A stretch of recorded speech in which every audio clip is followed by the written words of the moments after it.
Welcome back, everyone, inside the Impact Studio. We have Miles Harris sitting down with us here. And Miles, you're working on a story about mental health, and I just want to shout out, you did a story the other day about a co-responder program, right? About a mental health liaison who kind of goes with an officer to a mental health crisis scene. So kind of taking this forward now and learning about an organization who is really stepping up in our community with mental health and really working with kids. And we know, especially in the United States, since 2020, suicides among children have shot through the roof. It's just too many. So just talk about this organization and what they're doing, the impact that they are creating here in Charlotte. Yeah, absolutely, Colin. So the Alexander Youth Network, they're an organization based in here in Charlotte, obviously. And so what they really focus on is any type of crisis, any type of foster care, mental health for kids, the youth in our community is really what they focus in on. And so the story today that we got a chance to do is we got to highlight one of the actual employees on their staff. And so this is a guy, his name is Brook, Shelley. Him and his partner, they got involved with this organization about 10-15 years ago, where volunteers for kids would do what they call lunch buddies. So they would go to the site, the campus, and they would meet with these kids. They'd have lunch with them, try to just interact with them in any way, shape, or form.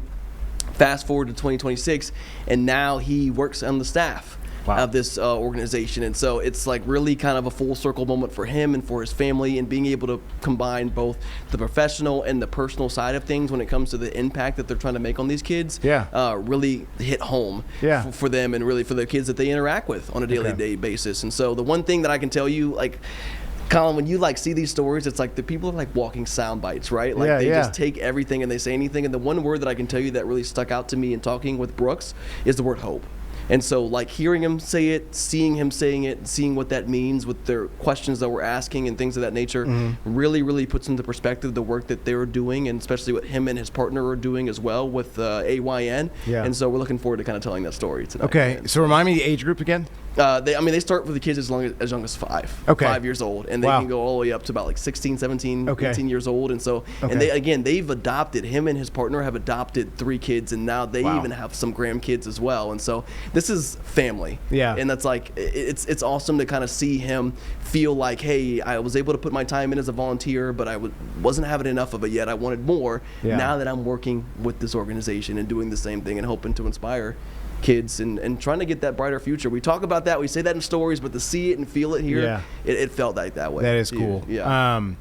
Does he, we kind of talked about this just for a second before you went on. Did he talk about social media and the impact that that's having on kids, or maybe any of the trauma that these kids are going through? Is there any specificity that he kind of told you about, or what these kids are working through? Because, I mean, it can be a myriad of things. Yeah, it can be a lot of things. And I think a lot of the kids that they go into and deal with, are especially in these trauma type of cases, is that they feel like an outcast, like they're not one that belongs in society, or that they're not normal, or they get looked at in a certain way. And so they just try to bring that normalcy back to these kids and make them not feel like an outcast, like they don't belong in our society, or that they can't be a normal person. And so they're just trying to connect those dots, but then also letting people know that, hey, we're here, this is what we can do, this is what we can't, this is what we do, and we obviously need help with that as well. So it hits a lot of those areas, but the biggest thing is just trying to make these kids feel as normal as they are, and then hoping that they can obviously spring off and succeed into our society. And I'm sure you probably talked about the need,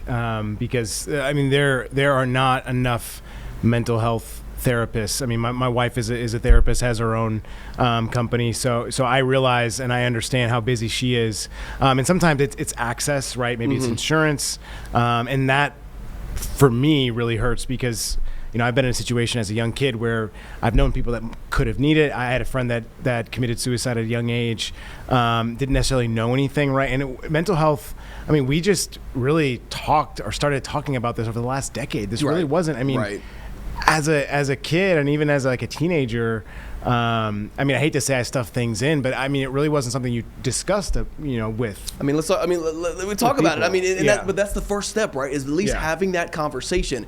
And so this is a good story to obviously highlight what Brooks does, and we appreciate that. But it also adds that conversation, right? And lets people know that, hey, not only is it a conversation, we are a resource, and we want to support, especially kids. I mean, we talk about the impacts that mental health can have on adults, like you and I, but we don't think about necessarily what it can have on these kids. And so they go through these traumatic experiences, I mean, imagine being 10 years old and going through a traumatic experience. It's hard for anybody to handle it, especially at that age. Yeah. So having an organization like this be able to say, hey, we will take you in, we want to help you, we can help you and help you support in any way, shape, or form.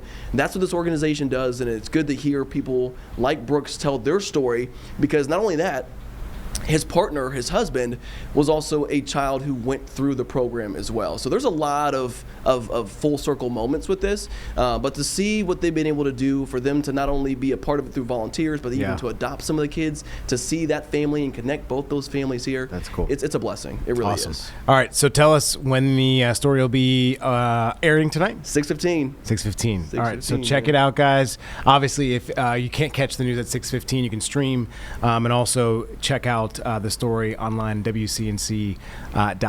Miles, appreciate you spending some time on this, and again, creating awareness on this. This is a big thing, and as I said, access is a huge part of this. So it's great to hear that people are really taking this seriously and trying to move the needle out in the community. Absolutely, man. I appreciate your time. All right, no problem. All right, guys, we're gonna take a quick 2-minute break. We're waiting on a live event happening. I do believe it's surrounding Epstein victims. We'll give you a live shot here. Yes, so we're going to get more information from this as there's been some new reports coming out from NPR, some revelations today. We'll have more for you in 2 minutes.